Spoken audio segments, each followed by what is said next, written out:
to the Project Purple podcast. I'm Dino Verrelli, founder and CEO and host of the Project Purple podcast. Today, we've got a special podcast. We're here on the New Haven Green with race director John Bysiewicz of the New Haven Road Race. All right, Dino Verrelli, founder and CEO of Project Purple, here on the historic New Haven Green with a good friend of mine. John Bysiewicz, how you doing? Good, John. And John, what is your role?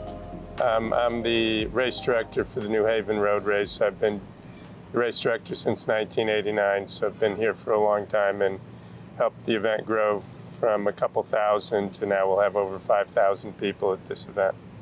But you also are the owner and founder of JB Sports as well. My John? company also coordinates about 20 events with 30,000 participants during the year, in addition to the New Haven Road Race. So I'm going to put you here on the spot, though. So let's go back before JB Sports. You were a pretty good runner, to say the least, right? You grew up running. I ran in high school and I ran at UConn, and I continued to run after that. So I did run for a long period of time and enjoyed participating in road races. I ran in the New Haven Road Race once, but I did many hundreds of other road races in Connecticut and around and in the United States. So you know running is my point here in that background. So New Haven, what makes New Haven so special? I mean, we're literally here. The finish line is usually right at that pole, right? If I'm not mistaken, that's the finish line. That's where the announcer is. That's where Mark Gilhuly was announced. Yeah. Used to announce for over 30 years. But the race is on a day everybody has off. So there's a lot of families here that come and watch their husbands, wives, kids all participate, and they watch. There's over 5,000 participants, and there'll probably be 10,000 spectators on the New Haven Green watching the race. So it's a great family day, and there's a lot going on. The event has 15 bands and DJs on the race course, has a band here, has a cookout afterwards, has hot dogs, plenty of food, beer from a local beer from East Rock Brewing. It's a great family day, and there's a lot of stuff going on in New Haven Green on Labor Day here. It really brings, I feel, now I've run the race a couple times, the 20K, I've done the 5K. It really brings you through the heart of the city, though, right? The New Haven and what New Haven is kind of, I mean, I guess it doesn't go by Pizza Alley, I guess, but that, You run very close, you run right by it, but you do run through most of the neighborhoods in the city. There's spectators all throughout the road race course, and it is a great thing for the city. There's over 1,000 people that come from out of state, so there's a lot of economic impact is in the millions to the city or the region, and it has lots of folks. We are the national championship, so we do have a number of Olympians who come every year to run in New Haven on Labor Day. And I know one thing, and we've known each other for some time here, so a little bit of that backstory. New Haven was Project Purple's first event.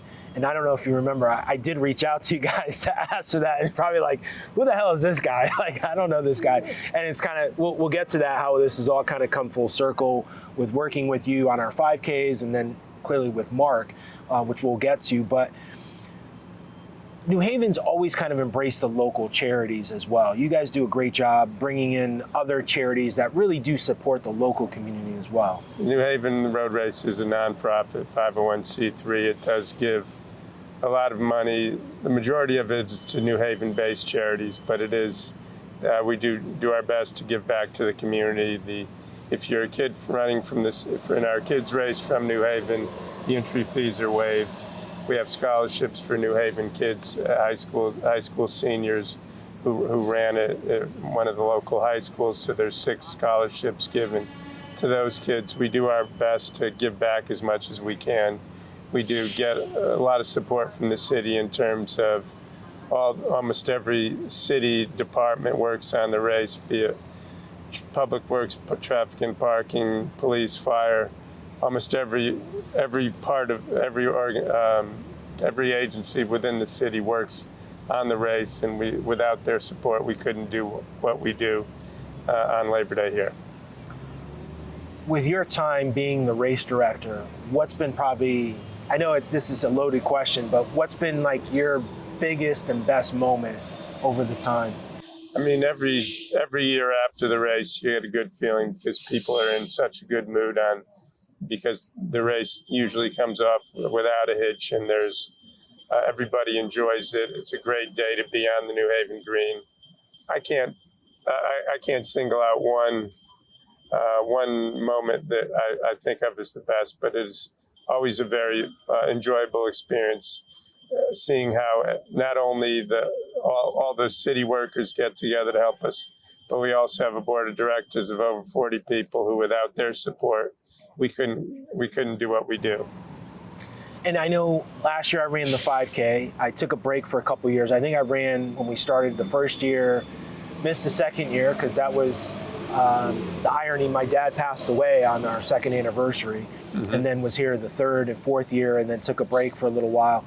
But I know last year you had a lot going on here on the green, actually where we're sitting. So the race has kind of evolved a bit through the years of more for the fans and more for the community. Where we're standing, right where we're right now, is very close to the kids' fun zone. There's a lot of activities for kids, so families can come down and not only run in the race, kids could participate in the race, but if there's brothers, sisters that want to come down, all the activities are free. There's a band playing on the green. There's a bunch of other activities that happen, but there's a lot of kids' activities, including magic, carnival games, all kinds of stuff. It's all free of charge for kids. I think one of in the early days, when I was involved, when we started Project Purple and ran the first couple of years, I was so in tune of our mission. But I do remember, I think one year, and this is what I think is really cool, and this has kind of evolved clearly now with some new companies.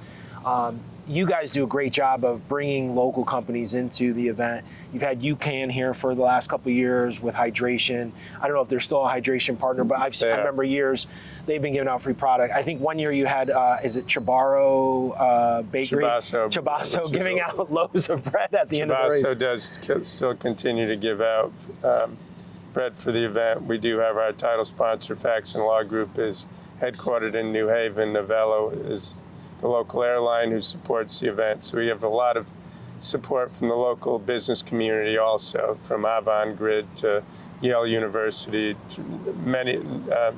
There's dozens of sponsors, and almost all of them have a tie to New Haven, the New Haven area. That's awesome. So for people watching or listening to this, what would be the main reason to come and join us on Labor Day this year? Well, number one, we'd love them to run. There's distances for everybody. There's a kids race, which is a half mile. There's a 5K, which is 3.1 miles. There's also a 20K, which is 12.4 miles, or a half marathon option. And there's an option to do a half marathon relay. So there's many options of things to participate in. And if you can't run, you can come out and watch. And you can. Last year, the American record was set for the 20K for the men. On the men's side, we expect to have, anywhere from 3 to 5 U.S. Olympians coming back. I believe Connor Mantz is likely to come back, and Hillary Bohr, who won last year, was an Olympian also. A number of Olympians should be here, so it's a nice event to come out and watch the general public participate, but also some of the best runners in the United States come to New Haven with activities going on the green, the live music and kids' activities that people can enjoy even if they're not running. And the weather's usually spectacular for spectating. A little warm sometimes for running, right? I mean, the weather's been... Right, the weather can be warm, but it's, it's on Labor Day, so usually it starts cooling down by the end of August, but we can't control that, but we've had warm days, and we've had not so warm days, but last year wasn't bad, and they set the American record partially because of the cooler weather. Yeah.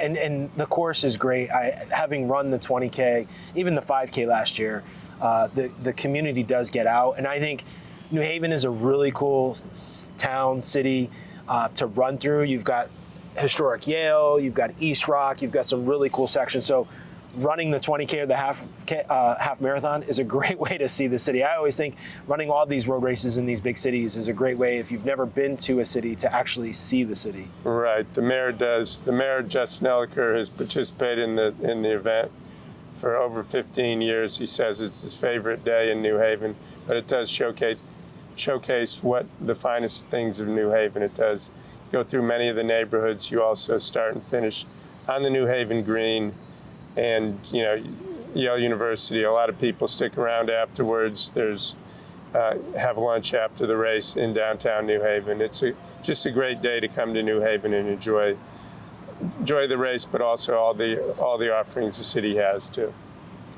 Let's shift gears here and talk about Mark. I was fortunate, I think, when we started doing some events together. You've done some 5K events for us here in Connecticut. You were involved with the Steps for Cure 5K down in Norwalk.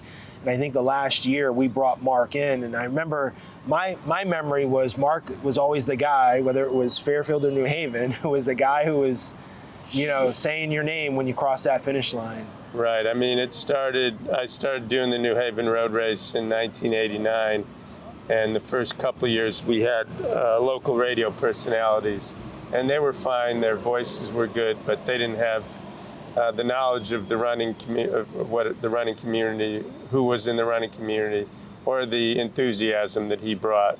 And Mark Gilhuly was the announcer since the early 90s, so he was here for probably over 30 New Haven road races as the announcer on Labor Day. And he also did many of the larger events I coordinated. He did a number of events around Connecticut, including your event in Norwalk, the Fairfield Half Marathon, did a number of events we did in Hartford, at Stamford. He was the voice of many of my events. He always brought a lot of enthusiasm, and he knew so many people, in addition, not only reading their names, but knowing so many people in the running community. So he was very well loved, and it was very sad when he passed away from pancreatic cancer. So how did you meet Mark? I'd love to hear this story. Like, how did you get to? Before in the mid '80s, I was working in downtown New Haven. I was a Big 8 accountant, just right over there on the corner of the Green at Deloitte, and we would meet at a local running store, which was Body and Soul, which was on Chapel Street, half a block from here, and we would go on group runs a couple days a week, and he would join us on those group runs. So he was part of about 5 or 6 of us that used to run maybe 3 to 5 times a week from Body and Soul downtown. I used to just come over after work, run here. I believe he was living in Milford, but he was a very good triathlete, but he would run with us a few days a week. So that's how I got to know him. So running brought you guys together. Yes. Mark had a special way of connecting with people, I feel. I remember, he was always happy, always had that smile. And I remember when I did New Haven that first time, probably don't remember this, and this is probably not, we don't want to recommend people do this, but my kids ran the 5K kid race, and then they were waiting for me, probably not at Elm, but the previous street because of the barriers. Yep. And I crossed the finish line with them that first year that I did the 20K, which is, we do not advise people to do that, to take their kids out from the crowd and cross the finish line.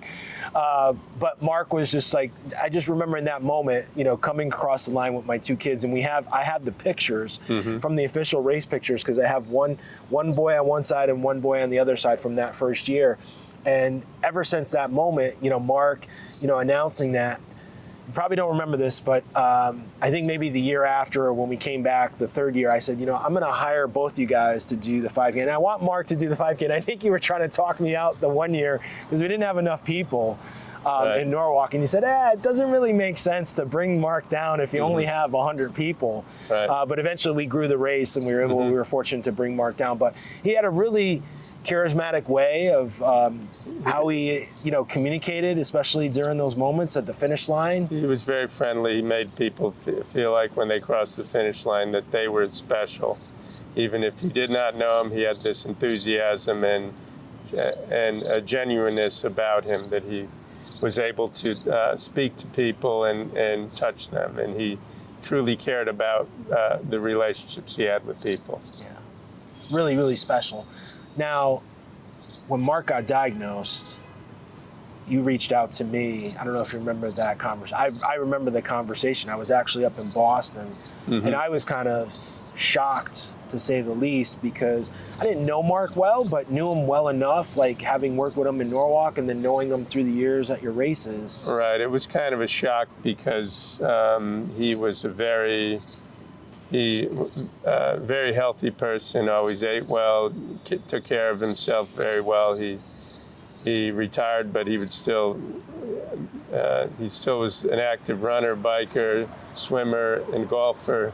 So he spent a lot of time doing physical activities, but also was very health conscious.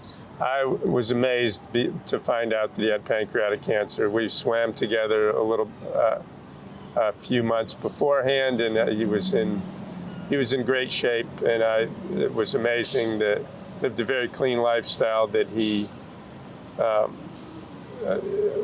exercised a lot, ate well, and to find out that he had pancreatic cancer was shocking. And so I reached out to you because to find out where he could get the best treatment, but also who we could turn to help him with all aspects, both physical and mental aspects of finding out he was in stage 4 pancreatic cancer and had no idea.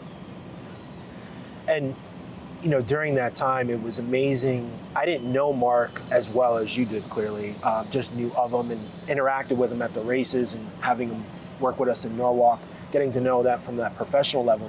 But getting to know him on a personal level, I will say, like, his attitude was pretty amazing, to say the least. During that time, as he was going through the journey, he never gave up. And I would say even to this point, like, Mark never did give up. It was just the circumstance of the disease. And most people don't usually give up, but Mark had a really, really interesting way of how he dealt with the disease, John, and I'm sure you saw that firsthand. You spent a lot more time with him while he was going through that.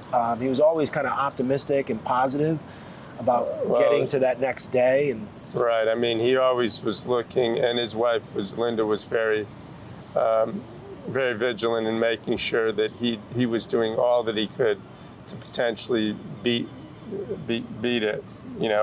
He was tried everything he could and stayed very positive throughout, up until the last few days when he knew that it was inevitable. But he knew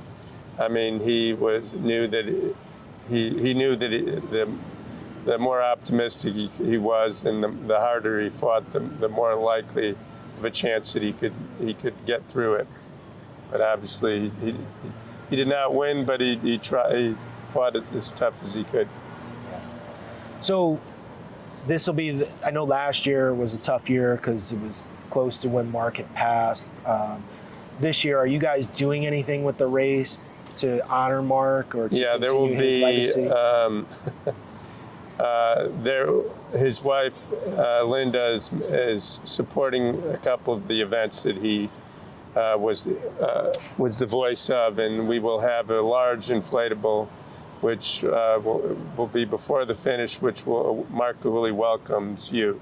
Awesome. In essence, there'll be it spans 24 feet. Will be a couple hundred feet before the finish line, and it'll have his face will be, as you're coming towards the finish line. You will see Mark as you finish. What are do you have a favorite moment that you could share with Mark with one of the races? Oh, there's so many. I mean, Mark was always very pleasant. He always was very.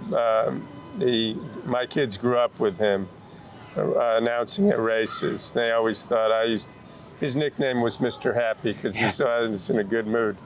And one of my daughters reminded me, it wasn't until she was 12 years old that she actually knew what his name was. So, I mean, that was, so he always took an interest in my kids. And we had a contest last year that talked about why I run New Haven. And one woman wrote, one woman wrote in her essay was that, and she was, she's in her late 70s, and she wrote, "I always know it's New Haven when I finish the 20K and Mark goes, Donna, what took you so long?" And and just that connection he had with people, and how she wrote that, it brought tears to my eyes just reading that essay about how he touched this one woman who was in her late 70s who'd run the race a number of years. Yeah, it's pretty special. I mean, I've run a lot of races. I know you have as well. I think Mark, and you're at a lot of finish lines, right? When you finish and running all these road races, whether they're 5Ks, half marathons, marathons. And Mark was really probably at the top of the list when it comes to just finish line. The way he had a gift of communicating with complete strangers, just saying their name or saying like that little tidbit there is just really, really special. You don't see that. No, he had a way of connecting. I mean, we've had over the years, we've had national announcers, and Mark we always came back to, we never left Mark because of his enthusiasm and his knowledge and also his connection with people. Yeah, really, really special. So let's shift here, talk a little bit about Project Purple. So, we go back to 15 years, John. This was our first race. And I got to be honest with you, I think just the fact that this was on, just the sheer, I guess, luck or divine intervention that this happened to be on Labor Day. I had this idea in August to start Project Purple, and your race happened to fall on Labor Day. It became the race that kicked everything off. We come back here now 15 years, all the great things we've done, all the millions of dollars we've raised, the connection with Mark, and now to allow us to come back in as a charity partner.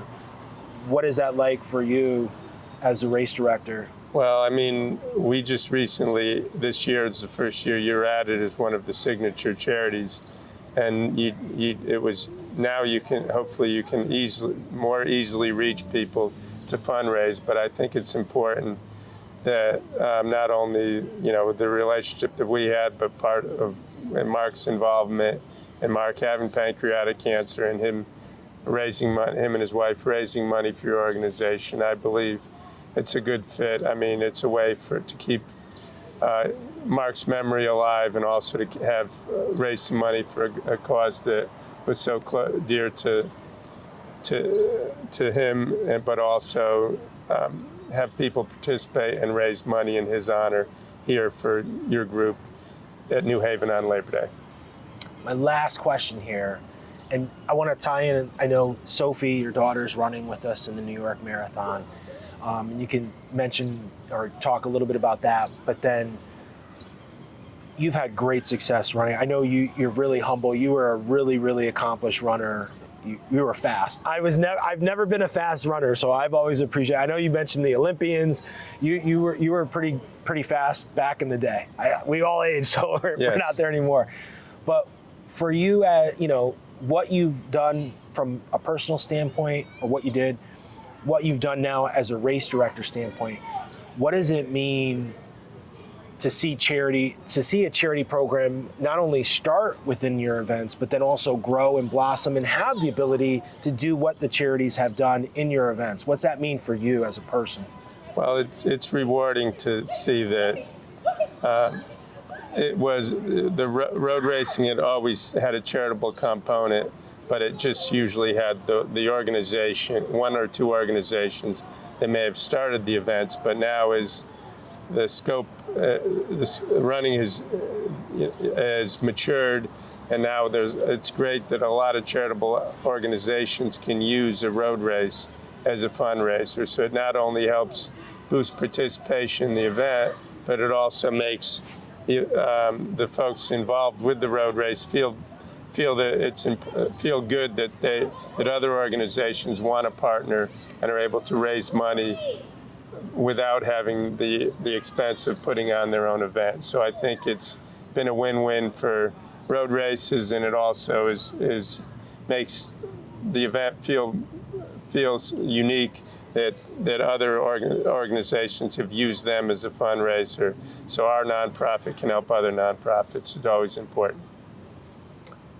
last question. I know you and Mark were really tight, very like best of friends. What's it like for Sophie to jump on a New York team and run in honor of Mark? Sophie and Mark. Sophie knew Mark knew Sophie since Sophie actually ran in the kids' race when she was 3 years old here. And Mark, I remember Mark announcing her when she finished. So Sophie is running the New York City Marathon for the third time and is raising money for pancreatic cancer. So if anybody, or for Project Purple, if anyone wants to go to her fundraising page, she'd love to have your support. But Sophie is also has a second career. She announced the new Fairfield Half Marathon this year. Wow. She did Saturday's 5K Athletic Brewing beer mile in the kids race. So Sophie has announced at a number of events, including my corporate team event in Stanford, even though her day job is as an environmental engineer in New York City. She has announced at a half dozen or more of my events since in the last 10 years. Wow. And she is honoring Mark and raising money for Project Purple by running this year's New York City Marathon. And if you looked at some of the photos on the page about Mark and myself, we were very close, and I'm glad she's doing this. Thanks for watching and listening to this special episode of the Project Purple podcast. Make sure to click subscribe and make sure to follow us wherever you listen to podcasts. Follow us on YouTube. And until next time, please be safe and thanks for listening.